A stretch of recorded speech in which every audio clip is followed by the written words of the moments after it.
नमस्कार। सर्वप्रथम तो मंचासीन महानुभावों की अनुमति से मैं अपने विचारों को हिंदी के बदले गुजराती में रखना चाहूँगी। तो आप सभी महानुभावों से मेरी एक रिक्वेस्ट है कि मुझे थोड़ी आज्ञा और अनुमति दीजिए कि मैं अपने विचारों को अपनी जनता से कुछ इस विषय से बात कर सकूं कि एक जो આત્મીયતાનો સંબંધ છે ને એ માતૃભાષા સિવાય ક્યાંય નથી. આપણે કનેક્ટ કરી શકીએ. હૃદયથી હૃદયના તાર જોડવા હોય ને તો એના માટે ગુજરાતી જ બોલવું પડે. અને ગુજરાતી માટે એક વાક્ય કહીશ. જ્યાં જ્યાં વસે ગુજરાતી, જ્યાં જ્યાં વસે ગુજરાતી, ત્યાં ત્યાં સદાકાળ ગુજરાત. વડોદરાની આ પાવન સંસ્કાર અને મહેલોની આ ધરા સયાજીરાવ ગાયકવાડ બીજા ત્રીજાથી લઈ અને હાલમાં પણ આપણે જે વિકસિત વિકાસશીલ ભારતની પરિભાષાને ડિફેન્ડ કરીએ છીએ ત્યારે આ 7મી ગુજરાત છાત્ર સંસદમાં આપ સૌની સમક્ષ મને જે સાક્ષાત્કાર કરવાનો મોકો મળ્યો, અવસર મળ્યો, હું મારા વિચારોને આપ સુધી પહોંચાડી શકું, એના માટે હું ખૂબ આભારી છું આ 7મી ગુજરાત છાત્ર સંસદના ભાઈ શ્રી કૃણાલભાઈ, એમની પૂરી ટીમ અને ખાસ અહીં ઉપસ્થિત વડોદરાની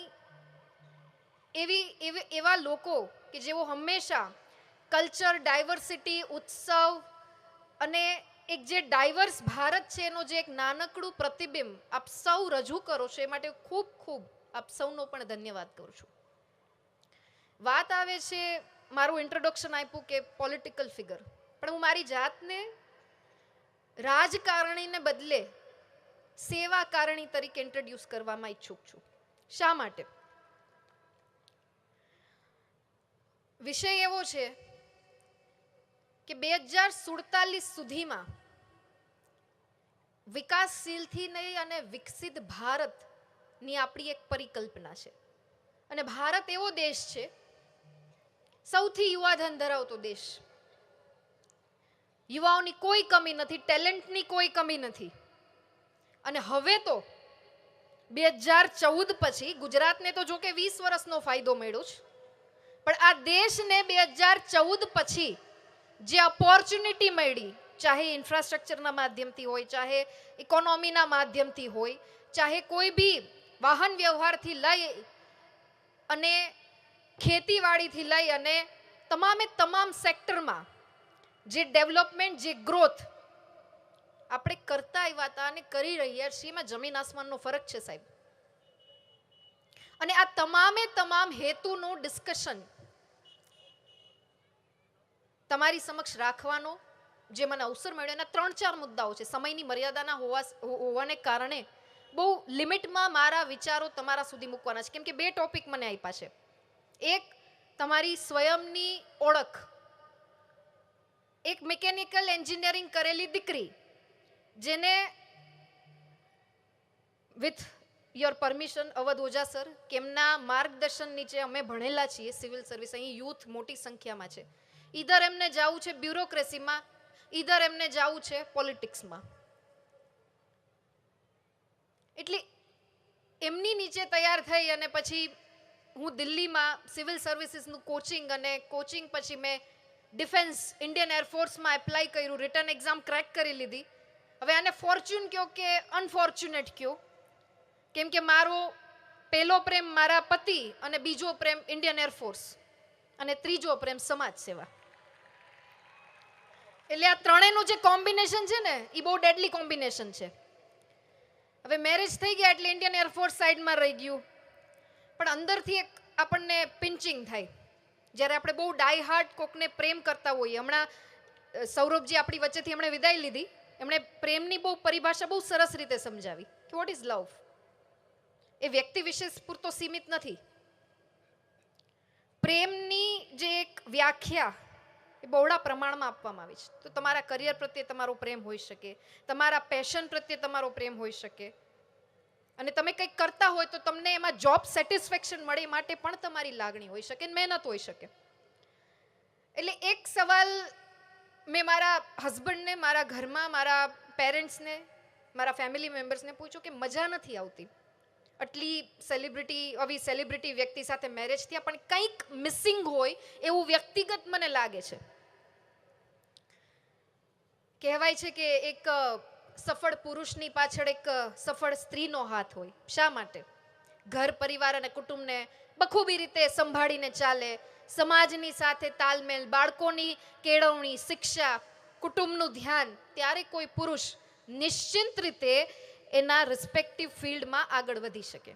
પણ આની જ સાથે બીજી એક એવી પણ વ્યાખ્યા છે કે જ્યારે કોઈ સ્ત્રી સફળતાના પગથિયા ચડતી હોય, ડગલા ભરતી હોય, ત્યારે એની પાછળ પણ ચાહે પિતા હોય, ચાહે પતિ હોય, ચાહે મિત્ર હોય, ચાહે સમાજના કૃણાલભાઈ જેવા ભાઈઓ હોય, તો એ સ્ત્રીની પાછળ પણ જ્યારે પુરુષ ખભેથી ખભા મિલાવી અને એને પ્રોત્સાહન પૂરું પાડે, ત્યારે સ્ત્રી સશક્તિકરણ ખરા અર્થમાં સાર્થક કહેવાય. એટલે આ વાઇઝા વર્ઝા જેવું છે. એટલે મારા ઘરમાં પણ મને રિસ્પેક્ટિવ ફિલ્ડમાં આગળ વધવાની ચોઇસીસ ઉપલબ્ધ કરાવવામાં આવી. પછી મેં એક નાનકડું એનજીઓ ડેવલપ કર્યું. એનજીઓના માધ્યમથી લગભગ 200 જેટલા ગ્રામ્ય વિસ્તારો ફરી. ખાસી સ્ત્રી સશક્તિકરણ અને નારી શક્તિની જરૂરિયાત છે ને એ ગામડાના વિસ્તારોમાં છે. આપણે તો સદ્ધર છીએ. કેન્દ્ર સરકાર અને રાજ્ય સરકારની યોજનાઓ હોય તો આપણા ધ્યાનમાં હોય, પણ ગામડાની એવી સ્ત્રી કે લાજ, લજ્જા અને ધર્મ માટે ઘરનું આંગણું ના ટપતી હોય, એને શિક્ષિત કરવી, એને સશક્ત કરવી, રિયલી ચેલેન્જિંગ થિંગ. એટલે એવા ગામડાઓમાં છેવાડાના માનવી સુધી પહોંચી અને ક્યાંક નાનકડી સેવા કરવાનો પ્રયાસ કર્યો. અને મીનવાઇલ ભારતને વિશ્વગુરુ બનાવવા માટે જેમણે પોતાની દીર્ઘદ્રષ્ટિ, કાર્યો, વિચારો અને આ દેશને વિશ્વ ફલક ઉપર જે રીતના પ્રસ્થાપિત કર્યો છે, એવા આપણા આદરણીય પ્રધાનમંત્રી શ્રી નરેન્દ્રભાઈ મોદીજી સાહેબ સાથે એક નાનકડી મુલાકાત થઈ. અને સાહેબ, સાચું એક ઓનેસ્ટ ઓપિનિયન આપું, પહેલી વખત હું મળી ત્યારે મને એ કનેક્શન આવ્યું કે હું દેશના વડાપ્રધાનને નહીં પણ ગુજરાતની ધરાના પનોતા પુત્ર એવા કાર્યકર્તાને મળું છું કે જેની સાથે તમારે આત્મીયતા કેળવવી હોય ને તો બહુ સરળતાથી કેળવી શકાય. અને એ વિના સંકોચે સમાજના દરેક વર્ગની સાથે એટલા જોડાયેલા છે કે એમણે દરેક વર્ગ માટે કામ કરેલું સાહેબ. ચાહે યુવા વર્ગ હોય, ચાહે મહિલા વર્ગ હોય, ચાહે વૃદ્ધો હોય, તમામે તમામ વર્ગને સાથે રાખીને ચાલનારી વ્યક્તિ વિશેષને એમના માર્ગદર્શનને મને સાહેબે પૂછ્યું કે આપ શું કરો છો? એટલે મેં એમને નાનકડો મારો પરિચય આપ્યો કે સાહેબ હું સેવાના કામ કરું છું, મારું પોતાનું એક ફોર્મ છે ને એના માધ્યમથી કાર્યરત છું. એટલે એનો સીધો સવાલ એ હતો કે તો તમે કોઈ પણ રિસ્પેક્ટિવ પાર્ટી સાથે કેમ નથી જોડાવા માંગતા? એટલે મેં કીધું સાહેબ એ દિશામાં વિચારેલું નથી. એમના માર્ગદર્શન, એમની પ્રેરણાથી 2019માં જ્યારે ભારતીય જનતા પાર્ટીમાં પ્રવેશ કર્યો ત્યારથી લઈને અત્યાર સુધી સ્ત્રી સશક્તિકરણની વાત હોય, નારી જાગૃતિની વાત હોય, અને ખાસ કેન્દ્ર સરકાર અને રાજ્ય સરકારની યોજનાઓ. આપણે એક મારે બહુ અંગત વાત કહેવી છે. આપણે એવા સમાજમાં જીવીએ છીએ કે જ્યાં ક્રિટિક કરવું, કમેન્ટ કરવી બહુ સરળ છે સાહેબ. એક્ઝામ્પલ ક્રિકેટનું જ છે. એમાં હું આવી જાઉં, અરે 6 મારવાની જરૂર હતી, સાવ લૂઝ બોલ ઉપર તમે એ બોલને છોડી દીધો. પછી ખબર પડે કે એ 1.5 લાખના પ્રેક્ષકો ભરેલા સ્ટેડિયમમાં સાલું પગ મૂકીએ ને તોય ધ્રુજારી આવી જાય. એટલે કમેન્ટ કરવી, ક્રિટિક કરવી બહુ સરળ છે. પણ બહુ એક સરસ પિક્ચરનો ડાયલોગ છે કે જો તમારે સિસ્ટમમાં પરિવર્તન જોઈતું હોય, તમે સારા કામ માટે, સારી સમાજ વ્યવસ્થા માટે, સારા ભવિષ્ય માટે કંઈક કન્ટ્રીબ્યુટ કરવા માંગતા હો ને તો તમારે ખુદ સિસ્ટમમાં ઉતરવું પડે. એના વગર શક્ય નથી. એટલે અહીં મોટી સંખ્યામાં યુવાધન ઉપસ્થિત છે. ખાલી 5 મુદ્દાઓ મારે એમની સમક્ષ રાખવા છે. અને આ 5 મુદ્દા મારા વ્યક્તિગત નથી. આદરણીય પ્રધાનમંત્રીજીએ મને જે સલાહ આપી, ધારાસભ્ય બની અને એમનો આભાર માનવા માટે હું ને મારા હસબન્ડ ગયા, ત્યારે એમણે મને એક જ વાક્ય કીધું કે તમારે 10 મિનિટ સુધી કાંઈ નથી બોલવાનું, વણ માગી સલાહ આપવાનો છું. એ જ સલાહ, એમના વિચારો મારે આપ સૌ સુધી વહેતા મૂકવાના છે. સૌથી પહેલી વાત, પોલિટિકલ ફિલ્ડમાં કે રિસ્પેક્ટિવ ફિલ્ડમાં સૌથી જરૂરી છે ટાઈમ મેનેજમેન્ટ. એક જ નાનકડો દાખલો આપું. 24 કલાક મારી પાસે છે, 24 કલાક અહીં ઉપસ્થિત સર્વે મહાનુભાવોને તમારી પાસે છે. પણ એ 24 કલાકમાં ડે ટુ ડે જર્નલ આપણે કેટલા મેન્ટેન કરીએ છીએ? કેટલા એવી વ્યક્તિને મળીએ છીએ કે જેને કદાચ 2 અઠવાડિયા પછી મળ્યા હોત ને તોય ચાલત, અને એમાં આપણે કલાકો ખર્ચી નાખી. કેટલા એવા ન કરવાના કામો, like wise social media. On an average 12 કલાકનો તમે પ્રોસ્પેક્ટિવ રાખો તો 3 થી 4 કલાક યુવાધન સોશિયલ મીડિયામાં ખર્ચે છે. સારા માટે ખર્ચતા હો, વેલ એન્ડ ગુડ. ઇન્સ્ટાની રીલ, આ દિશામાં ખરેખર વર્ક કરવાની જરૂર છે. First thing, time management. બીજો જે મુદ્દો છે, ડિસિપ્લિન ઇન ટર્મ્સ ઓફ તમારું વ્યક્તિત્વ ઘડતર. કોને મળો છો, કોની સાથે ઉઠો બેઠો છો, કેવા સંસ્કાર, કેવી વાતો, અને એક જાગૃત નાગરિક તરીકે, આ દેશના જાગૃત નાગરિક તરીકે ઇન્ડિવિજ્યુઅલે એક ડિસિપ્લિન કેળવવું બહુ જરૂરી છે. ત્રીજી સૌથી અગત્યની વાત, કોઈ પણ ફિલ્ડમાં સફળ થવું હોય તો શું કરવું જોઈએ? બહુ સરસ એક દાખલો આપું આપને.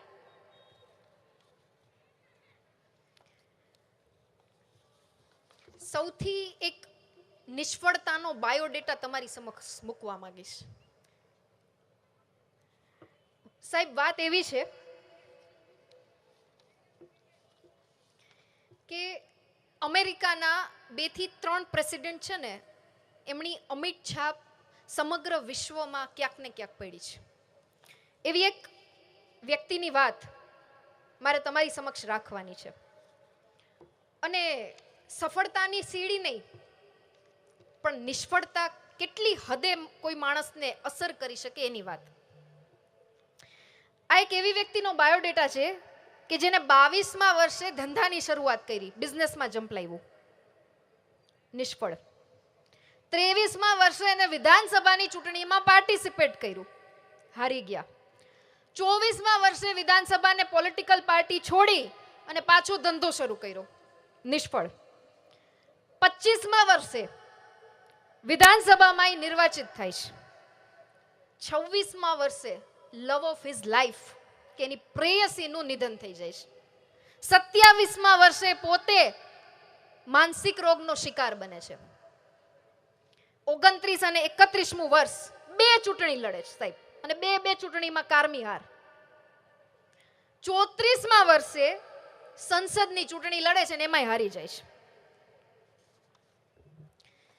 જેમણે વાંચેલા હશે એમને કદાચ ખ્યાલ હશે કે આ કોના વિશે વાત થઈ છે. પછી આવે છે આગળ જતા જતા 40મા વર્ષે પહોંચે છે. 40મા વર્ષે સેનેટના સભ્ય બને. 46મા વર્ષે વળી પાછા સેનેટના સભ્ય બને. 47મા વર્ષે એ વ્યક્તિ ઉપાધ્યક્ષ બને અને ફરીથી સેનેટના નિર્વાચનમાં એમને હારનો સામનો કરવો પડે. અને સતત આ માણસ હારતો જાય છે, હારતો જાય છે, હારતો જાય છે. આમાં એકેય તમને સક્સેસ રેશિયો નહીં મળે અત્યાર સુધી. અને ટિલ 51મા વર્ષે આ વ્યક્તિ વિજયી થાય છે અને અમેરિકાનો રાષ્ટ્રપતિ બને છે. આ માણસનું નામ શું છે? કોઈ કહી શકે મને? Abraham Lincoln. સાહેબ, બહુ મોટું નામ છે ને આપણા આદરણીય પ્રધાનમંત્રી પણ જેમની કિતાબો વાંચીને ક્યાંક પ્રેરિત થયા છે એવું આ નામ છે. આ ગતિશીલ અને આ પ્રગતિશીલ વિશ્વમાં જો તમારે ક્યાંક સર્વાઈવ કરવું હશે ને તો નિષ્ફળતાનો સામનો કરવા માટે હંમેશા તૈયાર રહેવું પડશે સાહેબ.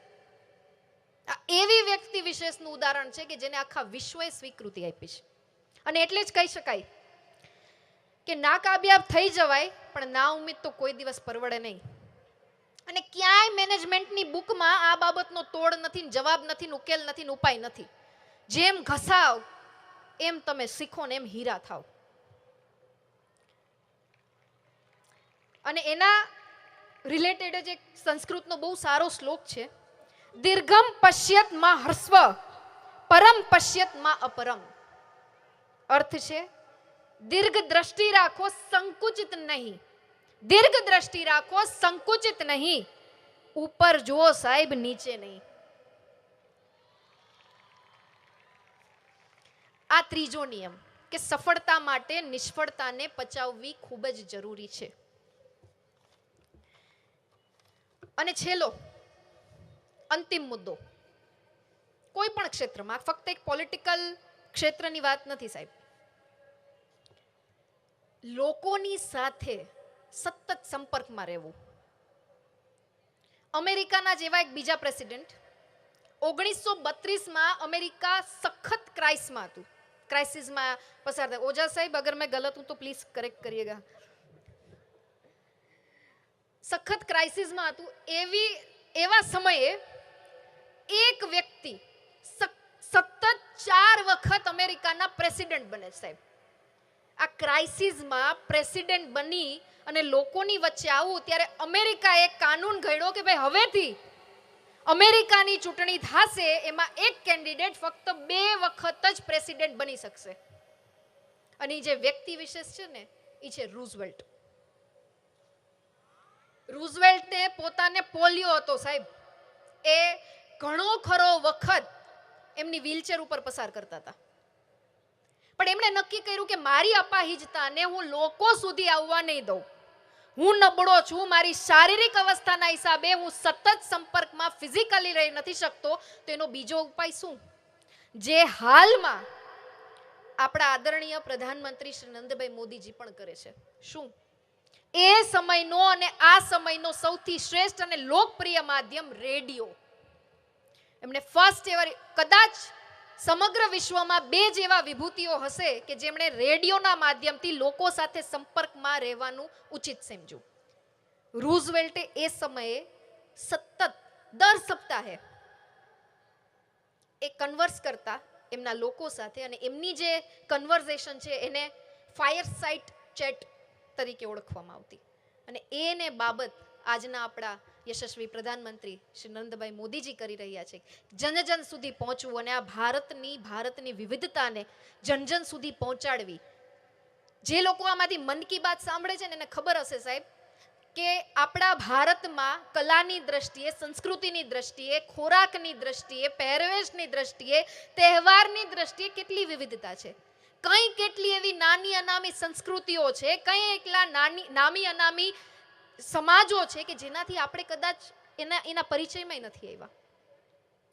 એમનો પરિચય આપણા આદરણીય વડાપ્રધાને આપણી સાથે રેડિયોના માધ્યમથી કરાવ્યો છે.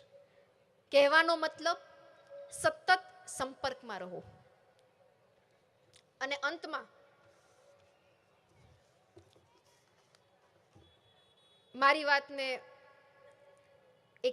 અને ખાસ એક બહેનો માટે, દીકરીઓ માટે કહી શકું 2 લાઈન કે હવેનો સમય, હવેનું આ ભારત જે વિશ્વગુરુ બનવા જઈ રહ્યું છે, એમાં બહેનો દીકરીઓ માટે ઇક્વલ ઓપોર્ચ્યુનિટી છે. આપણી પાસે ભરપૂર તકો છે, આપણી પાસે ભરપૂર ઇન્ફ્રાસ્ટ્રક્ચર છે. જરૂરિયાત છે ફક્ત આપણા જે એક ઇનર કોન્શિયસની, કે આપણે સશક્તિની જરૂર નથી, આપણે ઓલરેડી સશક્ત છીએ. અને મારે તો ખાસ કહેવું છે કે જગદંબા છે ને, માં જગદંબા, જે આપણે આદ્યાશક્તિ નવદુર્ગા સ્વરૂપને માનીએ છીએ, એનો એક અંશ એમણે દરેક સ્ત્રીમાં આપ્યો છે સાહેબ.